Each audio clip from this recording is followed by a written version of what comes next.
Gjithashtu janë shndruar edhe në streha partijake në cilët i rahatojnë militantët partijak, fatkeqësisht. Partizimi është një dukuri shumë negative që është duke i ndodhur universiteteve edhe arsimit në përgjithësi në Maqedoninë e Veriut. Dhe siç e thash më herët, nuk i shërben as pak studentit. Universitetet ekzistojnë sepse ekzistojnë Përshëndetje të dashur miq të Open Mic dhe mirë se po takohemi përsëri së bashku. Shpresoj shumë që t'jeni sa më mirë dhe uroj që t'jeni duke ja kaluar sa më bukur dhe sa më këndshëm. Do të flasim sot mbi arsimin, mbi cilësinë, mbi peripecitë dhe mbi problemet që ha sistemi arsimor në vendin tonë. Këtë temë do ta bashkëbisedojmë me një aktivist, me një politolog dhe me drejtorin e Forumit për Ndryshime në Arsim që është Blendi Odaj. Blendi, mirë se erdhe. Mirë se u gjeta, faleminderit për ftesën dhe kënaqësinë të bisedojmë për një temë aq të rëndësishme për vendin. E vlerësoj kohën tënde, Blendi. Fillimisht më trego pse kemi rinin kaq pasive, Blendi. Pse janë të rinë kaq pasiv për të folur mbi probleme të ndryshme, mbi problemet për arsimin mbase ose mbase edhe mbi politikën. Mendoj që kjo është si rezultat i asaj që si të rinj jemi shumë të zhgënjur me progresin shoqëri dhe mbi gjitha me ato se si është duke se si janë duke u lëvizur disa procese në shoqëri, edhe mendoj që në këtë kuptim jemi të demotivuar sepse e vlerësojnë të rinjt, sepse që edhe nëse do të ishin aktiv, do të angazhoheshin, nuk do të kishte ndonjë ndryshim të caktuar në ndonjë fushë në cilën ata ne do dëshironim të kemi ndryshim. Kështu që mendoj që kjo është një ndër arsyet. E dyta ka të bëjë në njëjtën kohë edhe me politikën.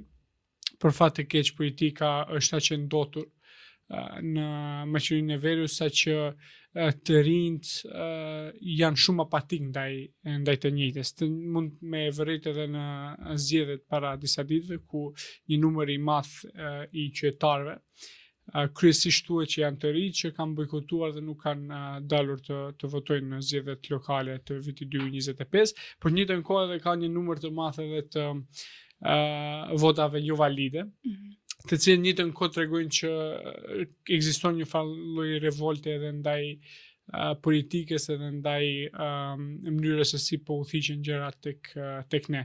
Mendoj që këto dyja kanë ndikuar që të kemi një apati tek ne tek të rinjt dhe të mos angazhohemi as pak fatkeqësisht në gjërat që janë të rëndësishme.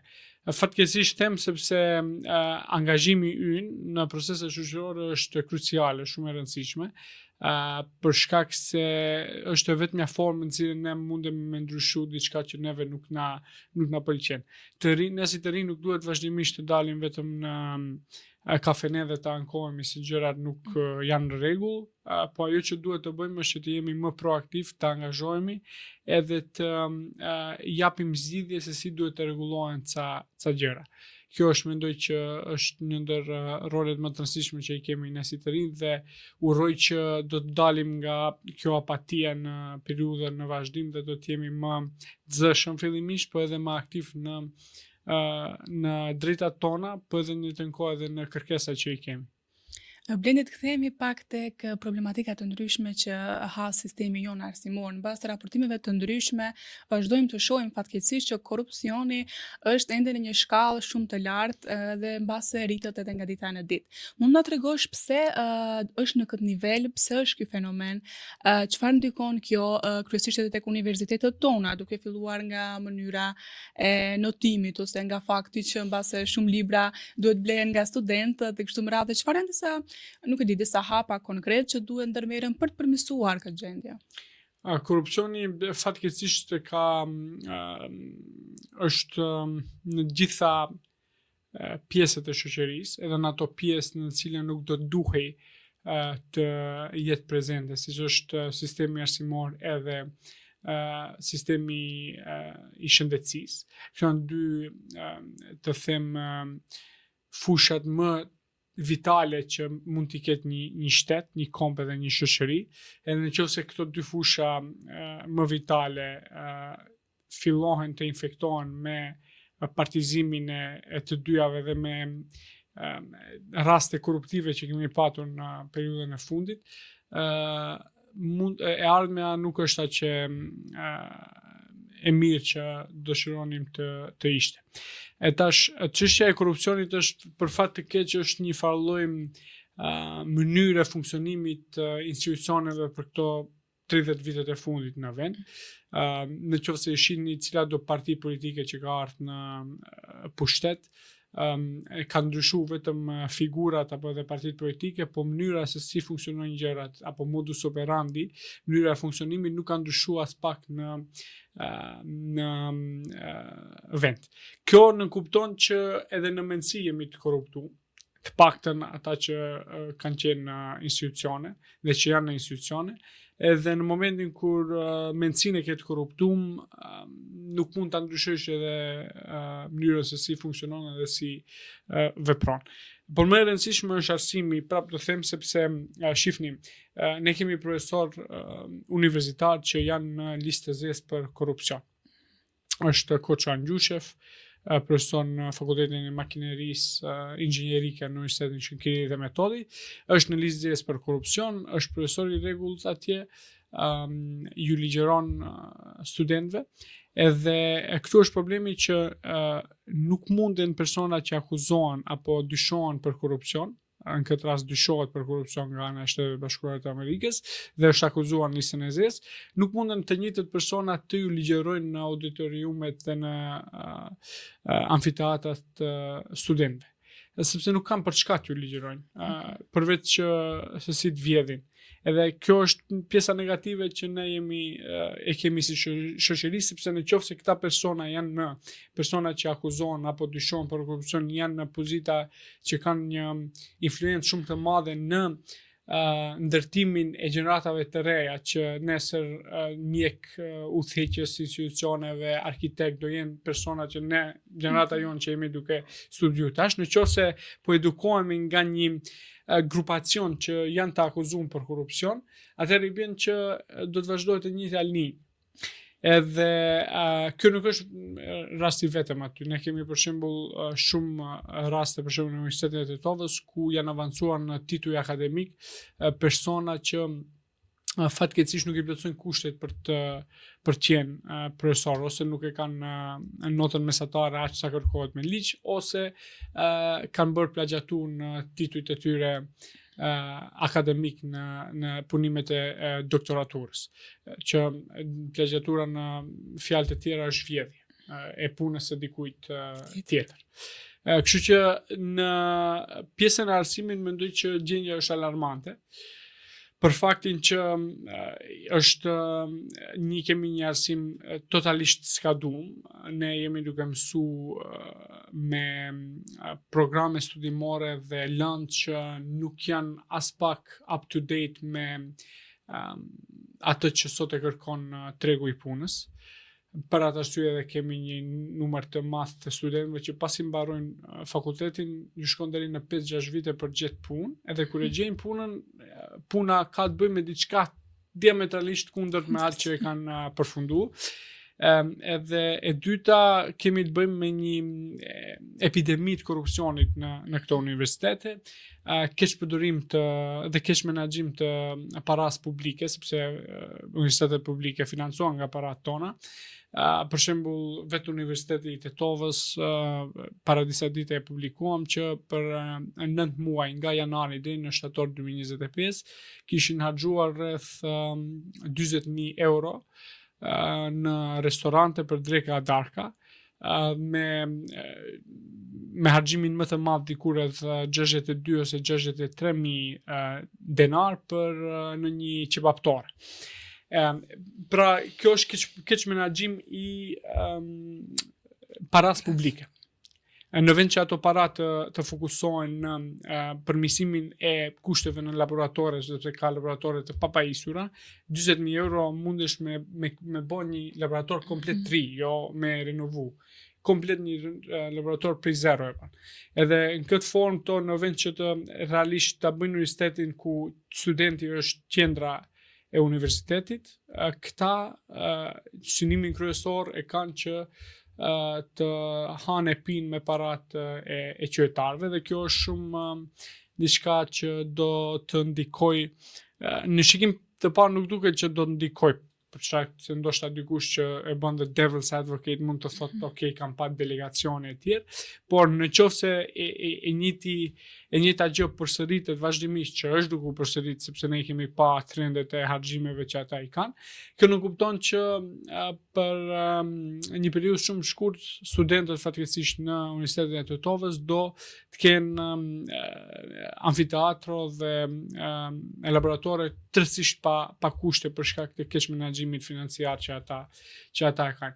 Edhe ta përmbledh në momentin që komplet sistemi arsimor, flas për arsimin e lartë, por edhe nivelet tjera i mesmi dhe fillori, është cak i korrupsionit.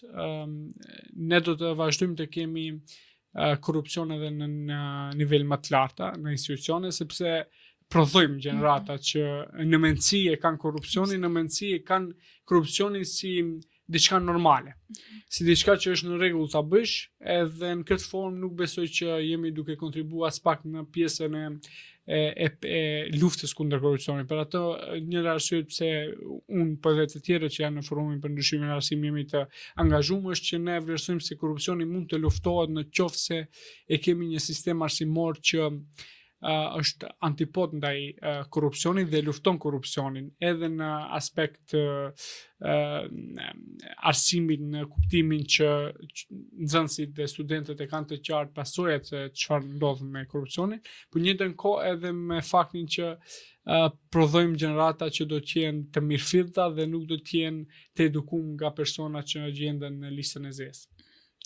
Blendi, a janë shndruar universitetet tona më shumë në qendra ose vatra biznesi, dhe sa në të vërtet qendra ose vatra të dijes dhe diturisë?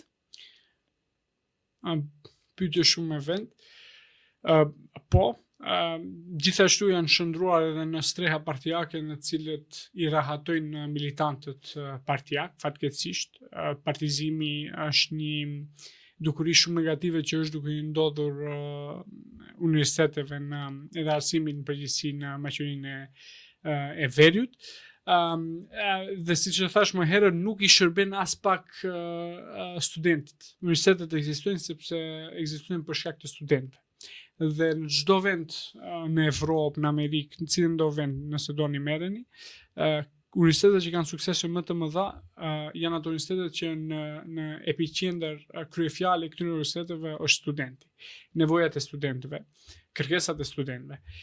Tek ne është tjetër. Tek ne janë në qendër të politikave arsimore dhe politikave të universiteteve në arsimin e lartë janë interesat e grupeve të caktuara që ne e thirrim në forumin për ndryshimin e arsimit si mafia akademike, njëtën kohë edhe të militantëve partijak, bashkërisht me grupeve siç e përmendet biznesore që ekzistojnë në Maqedoninë e Veriut. Dhe kësaj e kemi këtë situatë ku asnjë universitet në Maqedoninë e Veriut nuk është në top 2000 universitetet më të mira në botë. Universiteti Shoqërinë Metori ka qenë deri në vitin e kaluar, nga ky vit, nga 2025 nuk gjendet më në ranglistën e top 2000 universiteteve më të mira në botë. Dhe në njëjtën kohë fakti që në universitetet tona vazhdimisht aprovohen programe studimore nga Agjencia për Akreditim në vend, akreditohen ato programe studimore që i rahatojnë disa profesorë që kanë mungesë të orëve dhe as pak nuk janë duke akredituar programe studimore që janë momentalisht për kohën në cilën ne e kemi. Në asnjë universitet për shembull në Maqedoninë e Veriut nuk ka ndonjë program studimor që e ka marrë inteligjencën artificiale për të aplikuar në ndonjë nga fushat inxhinierike që ekziston, sepse nuk ju konvenon as vetë profesorëve që i kemi në vend. Kështu që është shumë negative kur të them interesat e arsimit nuk udhëhiqen nga interesat që duhet të jenë të mirëqenia dhe që do të sillnin cilësinë e arsimit, por udhëhiqen nga mafia akademike dhe nga militant partijak. Në këtë mënyrë ne do të vazhdojmë të kemi regres në arsim dhe do vazhdojmë të prodhojmë gjenerata që nuk janë as pak cilësore. Nga ana tjetër diçka shumë e rëndësishme që duhet të theksoj është që ne ndoshta si shqiptar jemi vetmi popull që është në botë që fëmijëve ua kemi lënë emrin arsim. Do thënë nuk ke amerikan që ka emrin education ose maqedon që emrin e ka obrazovanje ose mund të me kërku çfarë do komsie tjetër, nuk ka. Dhe kjo ndërlidhet me faktin që në shumë ndër vite, ndonëse në fillim nuk kemi pat shumë të drejta edhe në Jugosllavi, po pastaj edhe pas prishjes Jugosllavisë, e kemi patur një dashuri të madhe që gjeneratat pas stërgjyshve dhe gjyshve tanë të shkollohen, të arsimohen. Dhe kemi pat një dashuri shumë të madhe, jo rastisht e kemi këtë që fëmijëve u lëm emrin arsim. Dhe jo rastisht kemi martir apo dëshmor për hapjen e një universiteti. Asku në botë nuk e ke edhe këtë rastin tjetër që dikush është dashur të vdes që të hapë një universitet tjetër. Dhe shumë keq kur kretë kjo sakrificë që është bërë nga shumë njerëz dhe patriot që kanë luftuar që të kemi një universitet si Universiteti i Tetovës që duhet të ishte tempulli i dijes, por është ndruar në tempullin e korrupsionit, është shumë keq kur nuk e kryen rolin në cilën ata që kanë luftuar dhe ata që kanë insistuar të hapet e kanë patur për qëllim. Dhe kjo është diçka që mendoj që duhet ta kenë si refleksion të gjithë ata që janë në Universitetin e Tetovës, kryesisht ata në udhëheqësinë e Universitetit të Tetovës, në qoftë se do të ishin takuar me ata që kanë luftuar dhe që kanë protestuar për hapjen e Universitetit të Tetovës, që shqiptarët në Maqedoninë e Veriut të kenë një universitet ku do të mësojnë dhe do të edukohen në gjuhën anëtare, në gjuhën shqipe, në qoftë se do të ishin takuar me ata, çka do t'ju thonin ata këtyre që e kanë shkatruar një institucion që duhet të ishte shembull në krejt në Maqedoni. Kjo është një pyetje reflektive që duhet t'ja bëjnë vetes të gjithë nga rektori deri te kantarët e senatit në Universitetin e Tetovës. Blendi, do kthehemi përsëri pak tek kushtet e universiteteve, meqense i prekja pak më herët, të thellohemi pak më shumë, nga që në të vërtetë lëm për dëshiruar, duke filluar që nga literatura, infrastruktura, çdo gjë shpeshherë ngjan shekullit të kaluar. Pse nuk po ndryshohet diçka në këtë drejtim, nuk po përpiqet dikush të ndihmojë ose të punojë në këtë drejtim? Unë përsëri mendoj që kjo ka të bëjë më shumë me udhëheqësinë e universiteteve në raport me çfarë kushte kanë studentët në universitete. Për shkak që ka shembuj shumë pozitiv, Universiteti Goca Delchev në Shqip është një ndër shembujt më pozitiv ku fal punës që është duke bërë atje rektori, një rektor që është i hapur për bashkëpunim edhe me organizatat qytetare, edhe me mediat, edhe me studentët, edhe me grupe të tjera. Vazhdimisht gjen mënyra se si të financohen edhe se si të renovohen disa nga pjesët infrastrukturore që i kanë në universitetin atje në Shqip. Pra nuk mendoj që nuk ka mundësi dhe hapësirë financiare, unë mendoj që ka dy opsione. Njëri opsion është që nuk din, dhe opsioni tjetër është që nuk duan që ta bëjnë më mirë. Në qoftë se nuk është në rregull të mos dish, do të thënë gjithë ne nuk dim shumë gjëra, por është mirë që kur nuk din pyesësh dikë që din më shumë se ti, edhe mundohesh që përvojën e tyre ta shfrytëzosh për me mësue dhe për me pa mënyrën se si mundesh me i përmirësuar shumë gjëra në universitet. Edhe mendoj që në rastin e universiteteve tek ne, ata as nuk dinë edhe as nuk duan, për shkak se, si thash edhe një herë, në qoftë se shihet buxheti për arsimin e lartë, ka shumë pjesë hapësirë në cilën universitetet munden t'i kushtojnë, t'i ndajnë shumë mjete financiare në renovimin e disa kushteve. Por nuk e kanë bërë, edhe mendoj që studentët duhet të kërkojnë më shumë përgjegjësi nga udhëheqësia e universiteteve, se çfarë realisht ata kanë bërë me menaxhimin e universiteteve. Domethënë, nëse je rektor, detyra jote është që në momentin që sot je rektor, pas 3-4 viteve kur ke me përfundu mandatin, ta lësh institucionin në gjendje më të mirë se sa që e ke gjetur. Edhe ne si student duhet vazhdimisht t'i mbajmë accountable, të mbajnë përgjegjësi para neve se sa punë kanë bërë. Edhe sa janë përmirësuar kushtet në këto universitet. Blendi, për sa i përket forumit për ndryshimin e arsim, ju vazhdimisht hulumtoni, analizoni dhe nxjerrni skandale të ndryshme sa i përket arsimit. Sa në të vërtetë të njëjtat kanë një epilog? Epilog në raport me skandalet që i kemi nxjerrë, epilogi i atyre rasteve është shumë më i ulët me numrin në raport me skandalet që i kemi nxjerrë. Megjithatë, ka një progres që e kemi parë në periudhën e fundit, sepse vazhdimisht jemi ju bëjmë presion institucioneve që ta kryejnë punën e tyre, atë që kërkojmë, do të thënë ju lutem kryeni punën që keni, punën tuaj. Ajo është primare. Kemi filluar të kemi një farë lloj rezultati të caktuar në disa raste që i kemi nxjerrë para opinionit publik, po kjo më shumë ka të bëjë edhe nga aspekti që e kemi median si partnere. Mediat kur bëjmë presion, shumica e rasteve fillojnë të kenë televizin dhe ndoshta të kenë ndonjë epilog. Sepse presioni në vendet tona, sidomos në shtetet e Ballkanit Perëndimor, kur kam presion mediatik, frigohen edhe vazhdojnë të ndryshojnë televizin disa gjëra. Kështu që mendoj që kemi filluar i kemi lëvizur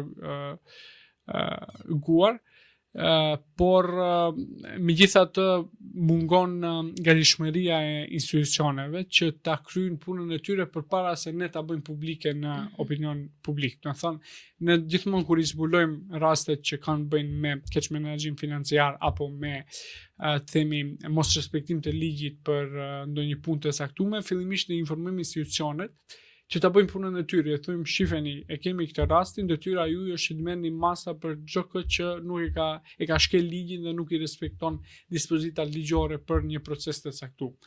Dhe ne hapin tjetër e kemi median, por gjithmonë ju japim kohë 2 deri 4 javë që të shohim se çfarë do të jetë reagimi i tyre. Dhe në shumicën e rasteve ne gjithmonë përfundojmë duke i publikuar ato për shkak se mungon gatishmëria e këtyre institucioneve, Ministrisë Arsimit, Inspektoratit Shtetëror të Arsimit, që të ndërmarrin masa për zgjedhjen e problemeve ose respektivisht për të marrë hapa konkret ligjor se çfarë do të ndodhë me çdo gjë që shkel ligjin dhe dispozitat ligjore. Blendi, sa dëgjohen studentët sot, ose sa ndihen ata të dëgjuar? Në qoftë se po përgjigjem në raport me para 5 viteve, do të thoja që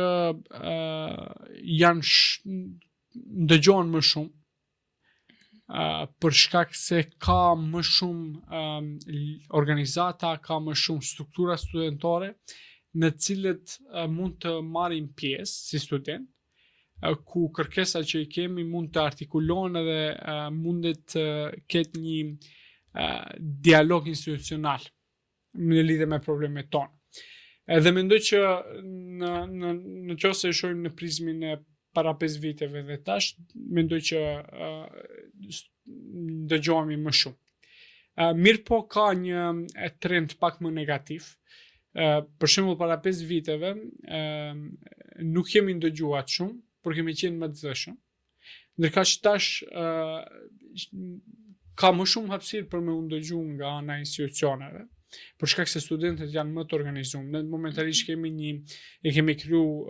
facilituar krijimin e trupit nacional studentor, ku jam pjesë 9 kuvende studentore të universiteteve dhe janë bashkuar në lidhje me pikat që duhet t'i përfaqësojnë nevojat dhe kërkesat e studentëve që duhet t'i përfaqësojnë para institucioneve. Pra janë më të organizuar studentët në struktura dhe organizata të ndryshme, mirë po janë më pak të zëshëm.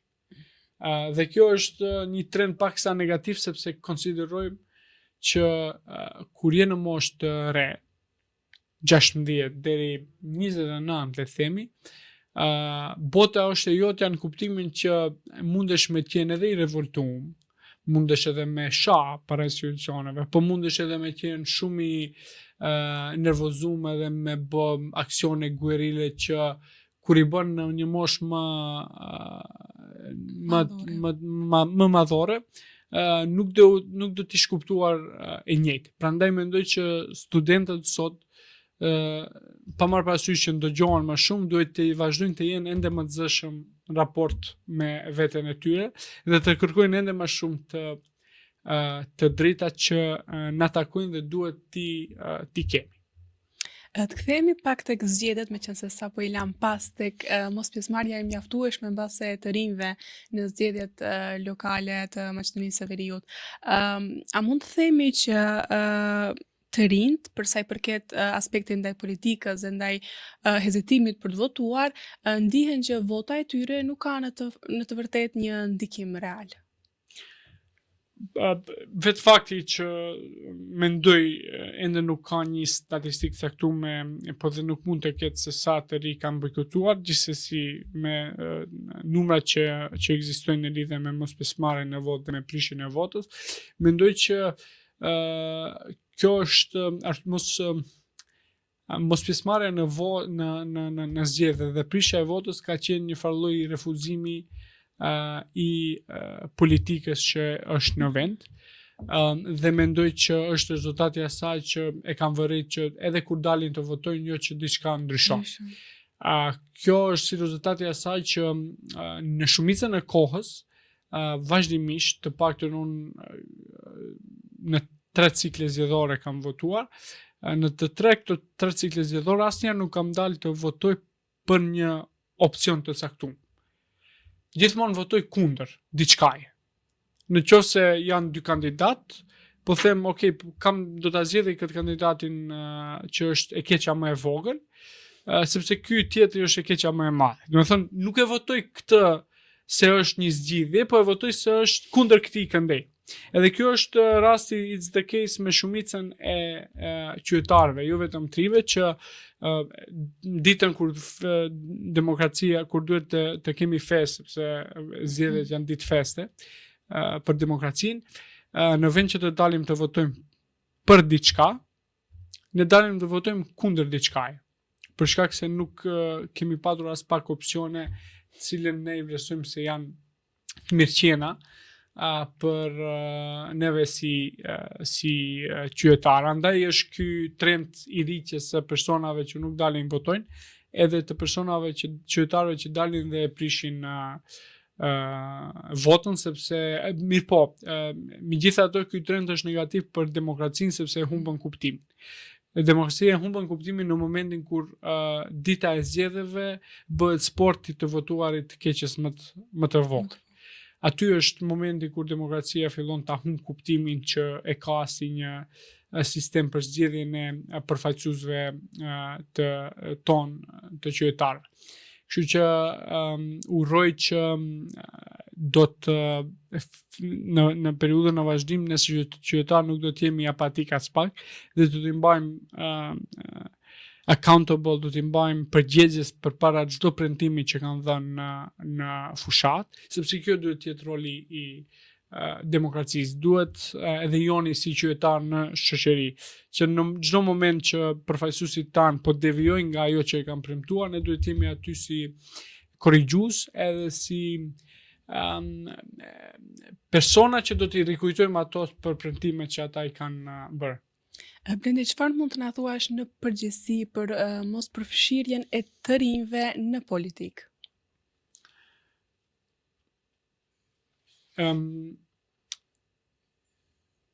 politika ka një kuptim shumë pejorativ në vend.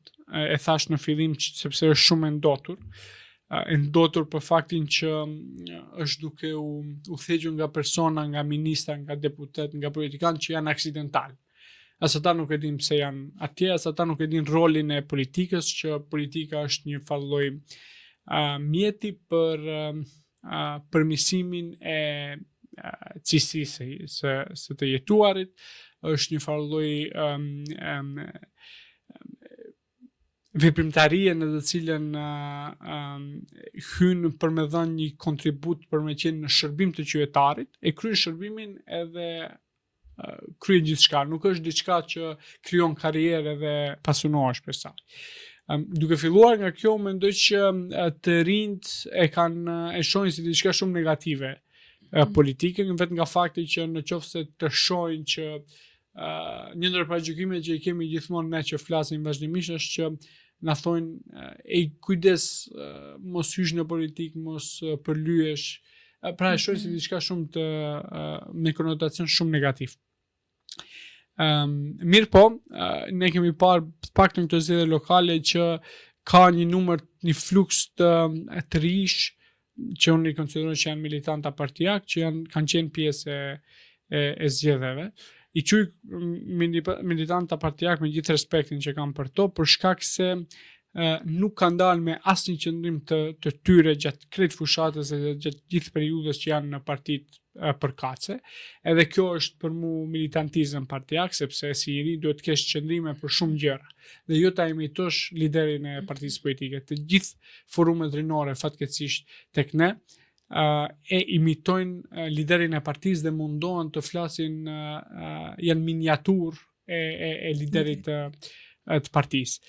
Edhe për atë po them që fatkeqësisht janë vetëm si dekor aty, edhe nuk i ndihmojnë kauzës për përmirësimin e kushteve të jetesës, për përmirësimin e standardit, për përmirësimin e sistemit arsimor dhe shumë fushave tjera që do të kishim ne si të ri një farë lloj, do të shinim diçka pozitive nga ato. Aty janë vetëm për dekor dhe nuk kontribuojnë në asgjë konkrete në politikë bërjen brenda këtyre partive politike në cilën ata gjenden. Prandaj mendoj që duhet të fillohet që të krijohet platforma të caktuara apo platforma të caktuara në cilën qytetarët të rinë konkretisht gjenerata jonë do ta kuptonte që politika nuk duhet të jetë diçka negative me konotacion negativ pejorativ, por është diçka që ti kontribon në mënyrën që ti e din më mirë në ndonjë fushë të caktuar. Dhe duhet ta rikthejmë kuptimin, si thash edhe një herë, kuptimin parsor që e ka politika dhe jo këtë negativin që e kemi tash. Blendi, me që se tashmë jemi në minutat e fundit të bisedës, diçka për fund për shtuar? Të përgjigjoj për podcastin, kënaqësi që bashkëbisedum për shumë tema, pak tema të gjëra, mirë po aq na premtoi koha dhe shif për arsimin, sidomos kur më thrasin, po më duhet 3 ditë me bisedu, kështu që u mundova ato 3 ditë të mbledh në aq kohë sa kish. Faleminderit Blendi, ishte kënaqësi. Dashur miq, kështu përfunduam edhe bisedën e sotshme. Unë shpresoj shumë që t'ju ketë pëlqyer. Ne patjetër që do të takohemi përsëri të njëjtën e ardhshme. Deri atëherë, mirëmbëjtje.